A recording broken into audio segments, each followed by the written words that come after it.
Hi, this is Robin again. We are on the eighth letter of the alphabet, the Hebrew alphabet, Aleph Bet. And this letter is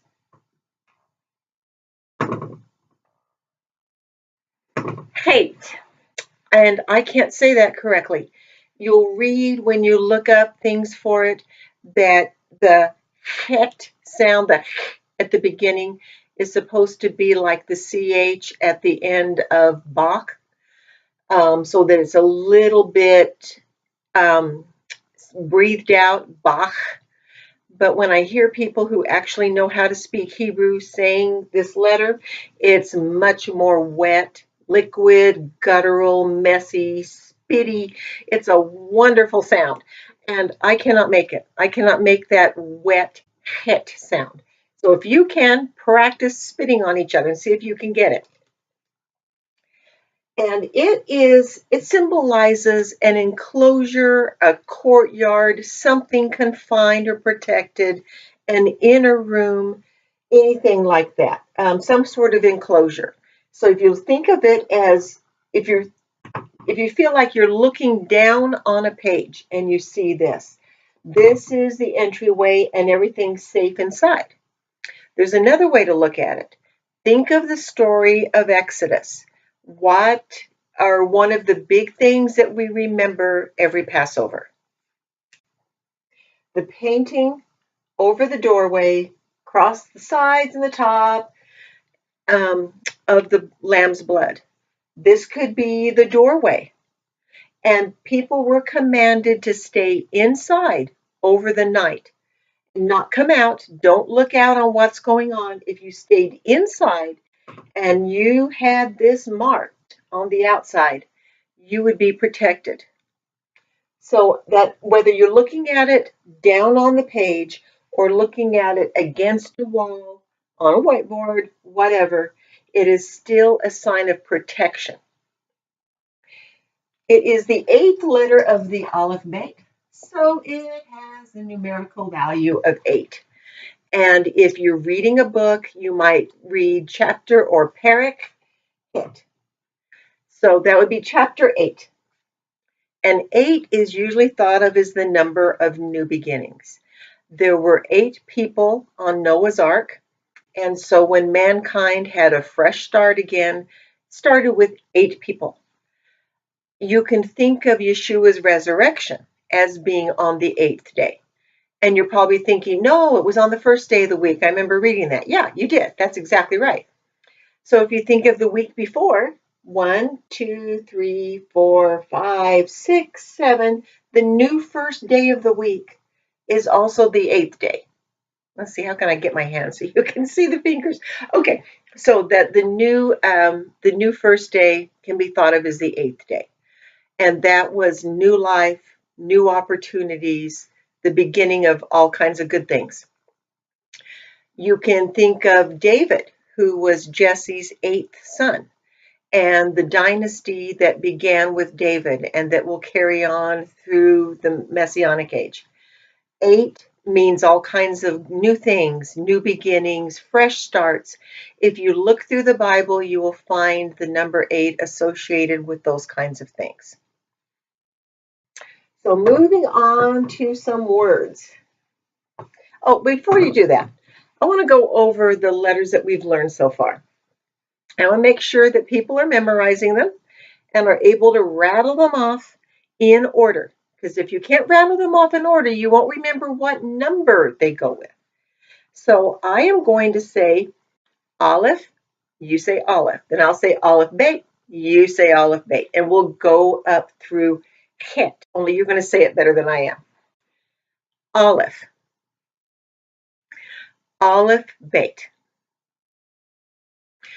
Aleph Bet Gimel. Aleph Bet Gimel Dalet. Aleph Bet Gimel Dalet Hey. Aleph, I'll start with them again. Aleph Bet Gimel Dalet Hey Vav. Aleph, Beit, Gimel, Dalet, Hey, Vav, Zayin. Aleph, Beit, Gimel, Dalet, Hey, Vav, Zayin, Chet.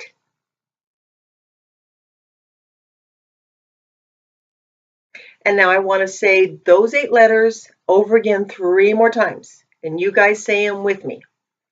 Aleph, Beit, Gimel, Dalet, Hey, Vav, Zayin, Chet. Aleph, Beit, Gimel, Dalet, Hey, Vav, Zayin, Chet. Aleph, Beit, Gimel, Dalet, Hey, Vav, Zayin, Chet. Okay, now we'll go on to some words. Where did the black one go? There. The first one is a word you might have used. A little short word.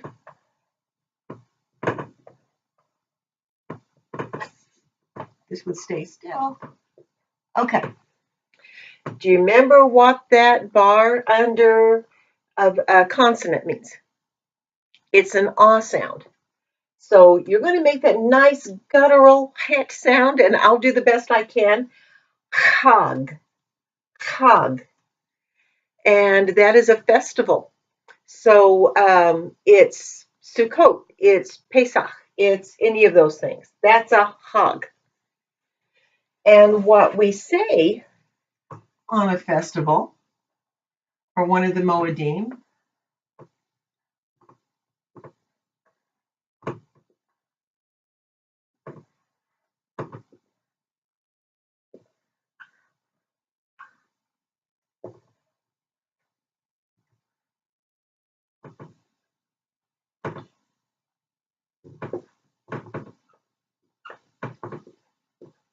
okay, that's still Hog, and we haven't learned these letters officially. That's a scene, and that makes an S sound. It's one of the 2 letters that makes an S sound in Hebrew. That's a mem, makes an M sound. Hag Sameach. Hag Sameach. Joyous festival is what you wish each other.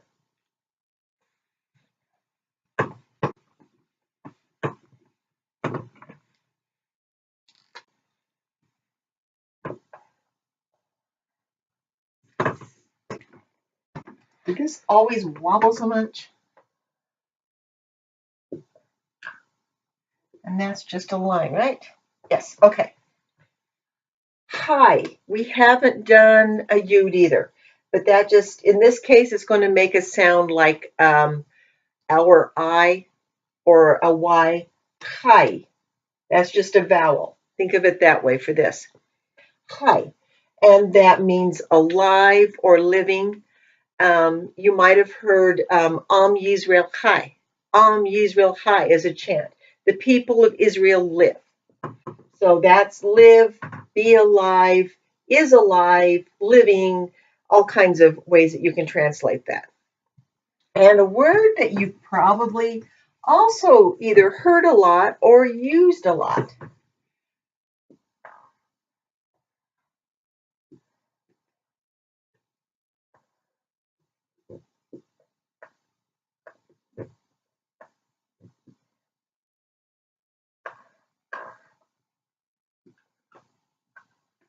Double checking. Okay. L'chaim. L'chaim is what you raise your glass to. L'chaim. 2 lives. The im on the end is meaning more than one. And we usually translate it to life. That's not wrong, but technically it's 2 lives. And then another word that's associated, I don't know if you remember me saying, and maybe I didn't even say it on one of the YouTube videos, but a yud and a vav get moved back and forth in letters, in words. One form will have this and one form will have a vav in it. Just a longer tail on it. It'll make another sound, but they move back and forth. So a word that's related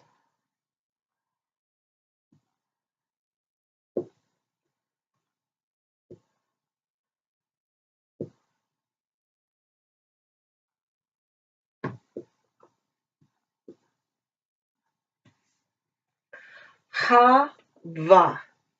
Chava. And that's Mother Eve's name. That's how you say it in Hebrew. And remember, Adam called her Eve because she was the mother of all living. Living. Chava. Which comes from Chai.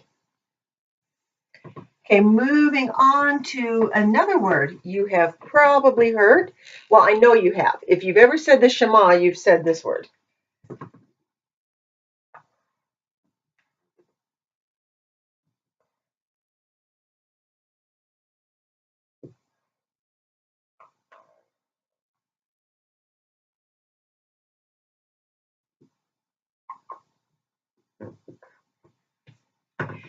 Echad. Echad. It means one. And that's the masculine form. Achat with a T sound on the end would be the feminine form. But this is echad. And then a word I'm going to add on. Let's see.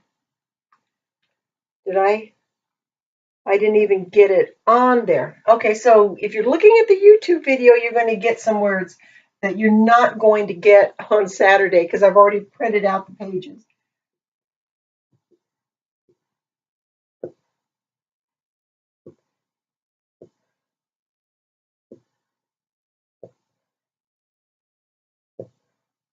And how was that marked? If I don't have it here. Well, I know this will be, I think it was probably like that. I'm going to guess. And that is a guess. Ahava. And that means love, if you remember that. And I wanted to bring that one up because we haven't talked a lot about gematria. And I know there was some interest in the group about learning the gematria. And we haven't done much with it. We're still just learning the values of the letters. But I will go over a couple of these. And gematria, they mentioned too, whatever number the letters add up to doesn't necessarily mean what that word is. Because as you'll see with this one, it can mean something really different. What it does show you is how some of the words in Hebrew might be related to one another. It's just a connection. So Aleph is the first letter of the alphabet, has a value of 1. Het is the 8th letter. It has a value of 8. Dalet is the 4th letter, so it has a value of 4. Add those up together. 1 plus 8 plus 4. And we're doing Hebrew, so we're going this way. So it adds up to 13. Let's do Ahava. Aleph is 1. Hey is 5, I hope. Bet is 2. Yeah, and Hey is 5 again. Didn't have this written down. So 1 plus 5 plus 2 plus 5 is 13 again. Now the number 13 refers to lawlessness. And I don't think we would say someone who is a had, like our God is lawless. Or that someone who's filled with love is lawless. So don't go as far as saying, oh, they add up to 13. This means what 13 means. It just shows that these words might be related to each other, or they might have some sort of spiritual connection because they both add up to 13. And the Bible says that God is Echad and God is Ahava. God is one and God is love. Those are two definitions for him. So that's a way you can see how those words would be related.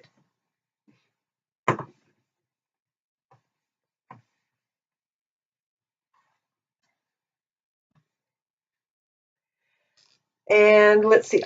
Another word that you really ought to know that I didn't put on the printout.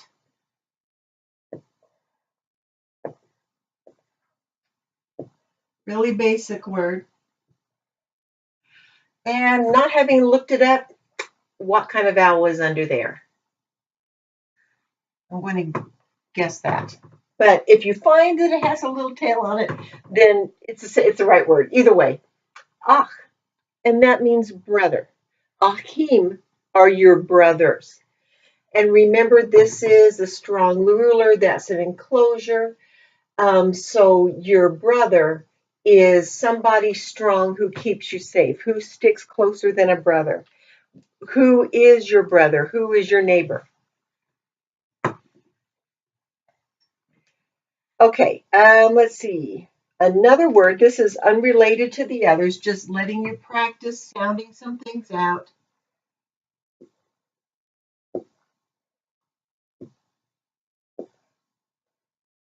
Because you know all those letters. Hey, and the vav with the dot on the top is a vowel. Do you remember what sound it makes? It's O. H, O, V. Because there's no dogish in the middle. So it makes the V sound. Hove. And that means debt.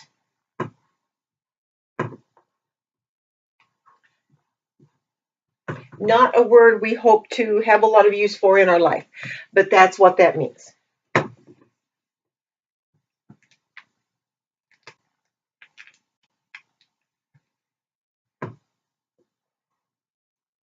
And then two more related words.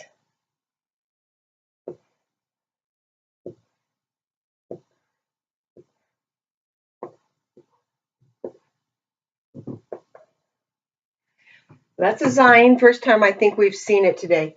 Maybe I've already forgotten. Senior minds and all. Achaz. That's a verb, and it means to grip, to grasp, to seize even. And a word that's related, I'm going to change the vowels and add a mem at the beginning.